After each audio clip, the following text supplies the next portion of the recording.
বিধায়ক ৰূপজ্যোতি কুৰ্মী সম্পূৰ্ণভাৱে পগলা হৈ গৈছে আৰু সভ্য সমাজত বলিয়া কুকুৰৰ কোনো স্থান নাই। এই কথাটো ৰূপজ্যোতি কুৰ্মীয়ে ভালকৈ জানিব লাগে। আজিৰ তাৰিখত ৰূপজ্যোতি কুৰ্মীয়ে হাত উঠাইছে দেৱাংগ সৌৰভ গগৈৰ ওপৰত। দেৱাংগ সৌৰভ গগৈ কোন তেওঁ নাজানে, এইটো জনাৰ যোগ্যতা ৰূপজ্যোতি কুৰ্মীৰ নাই। এইকাৰণে কাৰণ তেওঁ পলিটিচিয়ানৰ ভৰি চেলেকি আজি আপোনাৰ MLA হৈছে।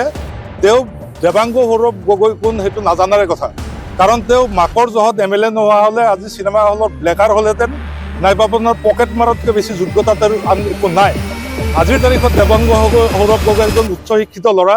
তেওঁ লাখ টকীয়া চাকৰি বাদ দি ৰাইজৰ হকে মাত মাতি ৰাইজৰ মাজত থাকি গাঁৱে গাঁৱে অসমৰ পৰিৱৰ্তনৰ কাৰণে কাম কৰি আছে, অসমৰ অৰ্থনৈতিক পৰিৱৰ্তনৰ কাৰণে কাম কৰি আছে।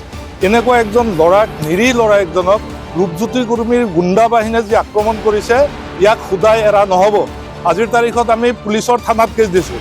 আজি চৰকাৰখন যিহেতু বিজেপিৰ চৰকাৰ, আমি চাব বিচাৰিছোঁ যে বিজেপিৰ চৰকাৰৰ এই পোহনীয়া গুণ্ডাবিলাকৰ বিৰুদ্ধে পুলিচ প্ৰশাসনে কি ব্যৱস্থা গ্ৰহণ কৰে। নহ'লে এই কেছ আমি জনতাৰ থানাত দিম আৰু 26ৰ নিৰ্বাচনত ৰূপজ্যোতি কুৰ্মীৰ পাগলামি চিৰকালৰ কাৰণে শেষ কৰি দিয়া হ'ব। অসুৰ বধ কৰিবৰ কাৰণে, মহিষাসুৰ বধ কৰিবৰ কাৰণে যেনেকৈ দেৱী দুৰ্গাৰ জন্ম হৈছিলে, ৰূপজ্যোতি কুৰ্মীৰ নিচিনা অসভ্য অসুৰবিলাকক নাশ কৰিবৰ কাৰণে ৰাইজৰ দলৰ জন্ম হৈছে। বৰ বেয়া জেগাত হাত দিছে আপুনি ৰূপজ্যোতি কুৰ্মী। ইয়াৰ পৰিণাম আপুনি ভোগ কৰিব লাগিব।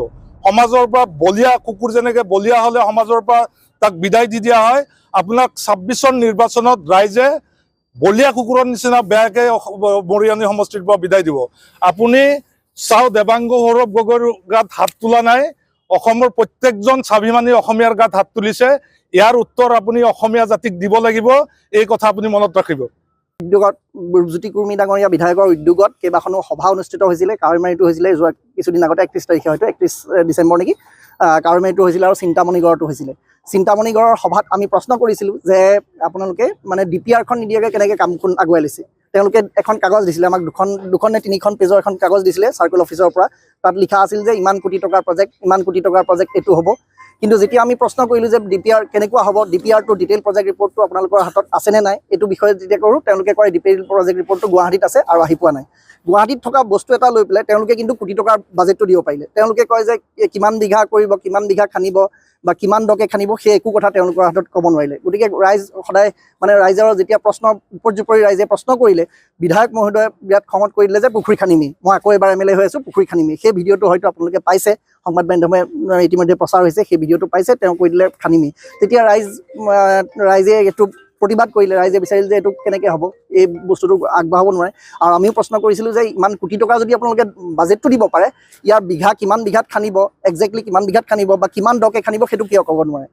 আৰু তেতিয়া সেই তাৰ বিপৰীতে আমাৰ বিজেপি দলে, হয়তো বিজেপিৰ কিছুমান গুণ্ডা বাহিনীয়ে ৰূপজ্যোতি কুৰ্মী খৰ্গহস্ত হৈ পৰি তাতে আজি আমি যেতিয়া আমাৰ কাৱৈমাৰীত এখন তেওঁলোকে সভা পাতিছিলে, বিজেপিৰ সভা নহয়, ৰাজহুৱা সভা এখন আছিলে। তাত মেজাৰমেণ্টৰ কথা আছিলে যে কেনেকুৱা ধৰণৰ প্ৰজেক্টটো হ'ব। আমিও বুজিবলৈ গৈছিল। মই ব্যক্তিগতভাৱে এজন অভিযন্তা, মই সেই অঞ্চলৰ বাসিন্দা, শিমলুগুৰি মৌজাৰ বাসিন্দা। যিহেতু আমাৰ অঞ্চলত অভিযোগ আছে যে প্ৰায় 1200 বিঘা আমাৰ অঞ্চলে ক্ষতিগ্ৰস্ত হ'ব। গতিকে মই গৈছিলোঁ শুনিবলৈ কেনেকুৱানো মানে বস্তুটো হ'ব, মেজাৰমেণ্ট কি থাকিব, জলাশয়টো কেনেকুৱা ধৰণৰ হ'ব পাৰে, বা যদি ৰাইজৰ কাৰণে ভাল হয় আমিও আদৰণি জনালোহেঁতেন। কিন্তু আমি যেতিয়া হঠাৎ গাড়ীৰ পৰা নামিলোঁ, অকণমান আগবাঢ়োতে কেইজনমান গুণ্ডা, যিজন আমি বিজেপি বুলি গম পাইছোঁ, তেওঁলোকে কৈছে যে ৰূপজ্যোতি কুৰ্মীক তোমালোকে চিন্তামণিগড়ত মানে প্ৰতিবাদ কৰিছিলা, এতিয়া তোমালোকক আমি আক্ৰমণ কৰিবলৈ উদ্যত হৈ আহিল। তেওঁলোকে একদম চোকা অস্ত্ৰ, বাঁহেৰে বনোৱা কিবা এখন অস্ত্ৰ লৈ পেলাই আমাক মাৰিবলৈ খেদি আহিল। গোটেইকেইজনৰ লগত ঠেলা হেঁচা কৰিলে, মোক মাৰিলেও, আৰু যাৰ ফলত মোৰ প্ৰায় ইয়াত দেখুৱাবও পাৰোঁ, মানে তেজ ওলাই গৈছে। গতিকে তেনেকুৱা ধৰণৰ শাৰীৰিকভাৱে আক্ৰমণ কৰি আমাক অপদস্থ কৰিবলৈ চেষ্টা কৰা হ'ল। আমি বিচাৰিছোঁ ইয়াৰ উচিত তদন্ত হওক আৰু আগন্তুক দিনত যাতে এনেকুৱা ধৰণে ইয়াত গুণ্ডা বাহিনী, ৰূপজ্যোতি কুৰ্মী গুণ্ডা বাহিনীয়ে আমাৰ ৰাইজৰ ওপৰত আক্ৰমণ কৰিব নোৱাৰে।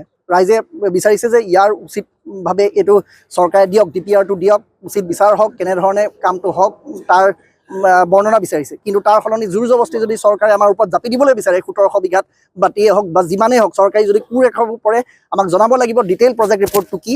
আৰু তাৰ অবিহনে আজি আমি মাৰ খাব পাৰোঁ, কিন্তু আমি মাৰ খাইছোঁ যদিও ৰাইজৰ হৈ মাৰ খাইছোঁ। এই কোবটো মোৰ ওপৰত পৰা নাই, সমগ্ৰ অসমৰ ৰাইজৰ ওপৰত, থলগিৰ ৰাইজৰ ওপৰত পৰিছে। আমি 4জনে এজাহাৰ দিছোঁ। হয়, আমি এজন ব্যক্তিজনৰ নাম কি আছিলে, ৰমেন দাস। ৰমেন দাস বুলি এজন আমি বিজেপিৰ কোনোবা সদস্য, পালি নেতা নেকি আছিলে, যিজনে কোবটো মাৰিছিলে। আৰু কেইবাজনো তাত আছিলে, বাকীকেইজনক আমি চিনি নাপাওঁ। তেওঁলোকে হঠাৎ আহি আক্ৰমণ কৰিছে আমাক, আৰু তেওঁৰ বিৰুদ্ধে আমি এজাহাৰ দিছোঁ।